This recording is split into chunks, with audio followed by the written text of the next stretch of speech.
तर नमस्कार मित्रांनो, मी मराठी व्लॉगर अनिकेत पाटोळे. स्वागत आहे तुमचं नवीन व्लॉगमध्ये. तर मागच्या व्लॉगमध्ये तुम्ही बघितलं चिला, तर आपण सुपर 8मध्ये क्वालिफाय झाले. कोल्हापूरमध्ये बावडा येते आणि आज आहे सुपर 8चा मुकाबला. कारण का दरवेळेस एकाच दिवशी असते, पण ह्या वेळेस त्यांनी लाईटचं त्यांच्या सेमीफायनल नाईटला असते आणि डेला सुपर 8चा टुर्नामेंट असते. पण यावेळी लाईट थोडी खराब झाल्यामुळं आज सुपर 8 होणार आणि उद्या राहिलेल्या 4 सेमीफायनल ज्या टीमा जातील त्यांच्या मॅचेस होणार आहेत. आणि आपली मॅच आहे 1 वाजता, त्यामुळं आज जास्त काही ताप होणार नाही थंडीचा, कारण का ऊन पण भरपूर पडले. आणि आपला दोस्त संघ आहे अविनाश वाघमारे, आम्ही तो पण वेगळ्या टीममध्ये, अपोजिट नाही, वेगळ्या टीममध्ये खेळणार आहे. आणि माझी मॅच वेगळी आहे, पर त्याला पण बोलवलं ऐकून म्हणून मला पण बोलले, म्हणून दोघं एकाच गाडीवरनं जाणार आहे. आणि ऊन असल्यामुळं निवांत जाते, थंडीचा काही प्रॉब्लेम होत नाही. तर त्याच्या घरी आता जायचं, त्याला तिथून घ्यायचं आणि कोल्हापूरसाठी निघायचं. आता 2 तासाचा रस्ता असल्यामुळं आम्ही इथून 10:30ला निघणार आहे, म्हणजे 12:30पर्यंत आम्ही तिथं पोचतो आहे. आणि अर्धा तास रेस्ट घेऊन 1 वाजता मॅचला रेडी होते. तर चला जाऊया. आता याला घेतला आहे, आला आहे आवरून बिवरून, आम्ही बी पॅक होऊन आता चाललो कोल्हापूरला. Okay, let's go.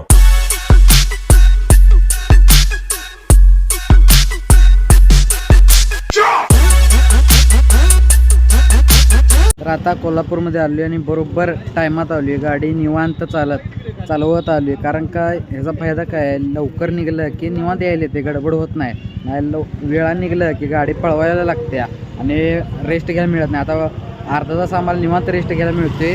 लागला आता ओरायला. आणि गर्दी बघा, तिथं आत गेलो गर्दी दाखवतो तुम्हाला बघा. पब्लिक खचाखच आले आणि परत संध्याकाळच्या टायमाला तर सगळी येऊन बघत बसले असं मॅचेस निवांत येते ते.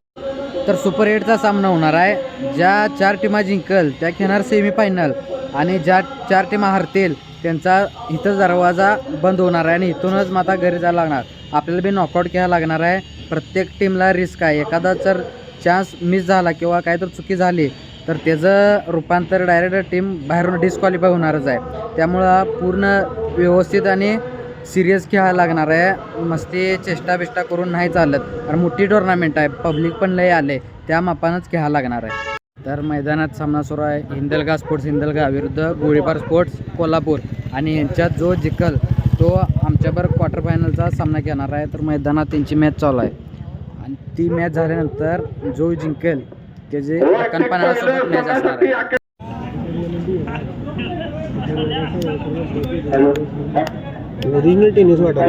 तर आत्ताच झालेल्या सामन्यामध्ये गोळीबार स्पोर्ट्स संघानं 1 साईड मॅच जिंकलेली आहे आणि हिंदलगा स्पोर्ट्स संघाला इथून थांबवलेला आहे या फेरीमधून. तर क्वार्टर फायनलचा आता सामना दक्कन पन्हाळा स्पोर्ट्स विरुद्ध गोळीबार स्पोर्ट्स कोल्हापूर असा सामना लागणार आहे. तर आत्ताच टॉस झाला आहे आणि टॉसला मीच गेलतो आणि टॉस हारला आहे आणि पहिला बॅटिंग आहे.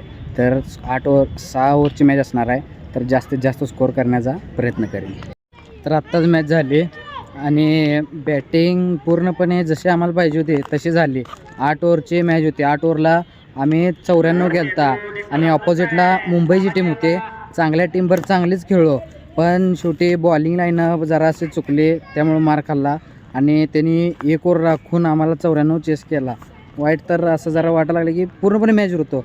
पहिल्या 2 ओव्हर तर जरा मॅच हातातनं गेली, ते परत आणि मॅचवर आलो आणि परत आणि लास्ट मुवमेंटला आमच्या हातातनं मॅच निसटली, कारण का मुंबईचं बॅट्समन आहे ते अनुभवी आहेत, बॉलर आमच्यात अनुभवी नव्हते, त्यामुळे सगळा घोळ झाला आणि मॅच हरलो.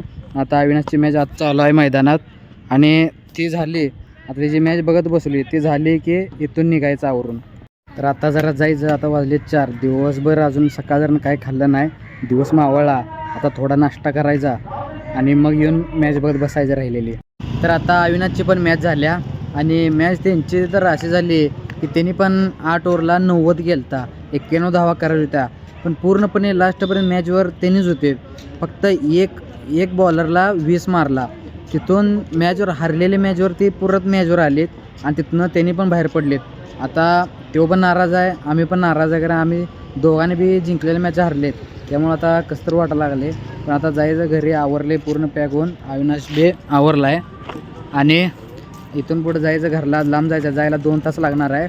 वाऱ्या असणार, थंडी असणार, तर चला आत्ता लवकर निघूया, लांब जायचं आहे. तर आता जरा वाटत थांबले, वाईट अपदावा लागल्या. थंडीनं हात पूर्ण सुंद पडायला लागलेत, गार झालेत आणि चेहऱ्याचे पण धुरळा एवढा. हेल्मेट आणलं नाही त्यामुळं सगळा धुरळा, बारकं पक्षी किडं सगळं डोळ्यात चालले ते. त्यामुळं गाडी फास्ट पण पळवा येईना आणि हळू चाललं की थंडी वाजायला लागल्या. कधी घरात जातोय आज झाले बसून बसून पाय तर लय अवघडलेत, बेकार अवघडलेत सगळं, पाय बी दुखाले. म्हणून म्हटलं जरा गाडी लावली साईडला इथं आणि जरा चालल्या म्हटलं, जरा चालल्यावर जरा पाय मोकळं होते. जरा बसून बसून बी वैताग येते. जवळ असलं की काय वाटत नाही, पण एवढं लांब येऊन खेळायचं म्हटलं पाक अपघात बेकार होत्या. आणि आता तुम्ही म्हणशील अविनाश कुठे गेला, तर अविनाश इचलकरंजीमध्येच थांबला आहे. त्याच्या आजीचं वर्षश्राद्ध आहे उद्या, म्हणून तो तिथं थांबणार आणि वर्षश्राद्ध झाल्यावर उद्या येणार आहे.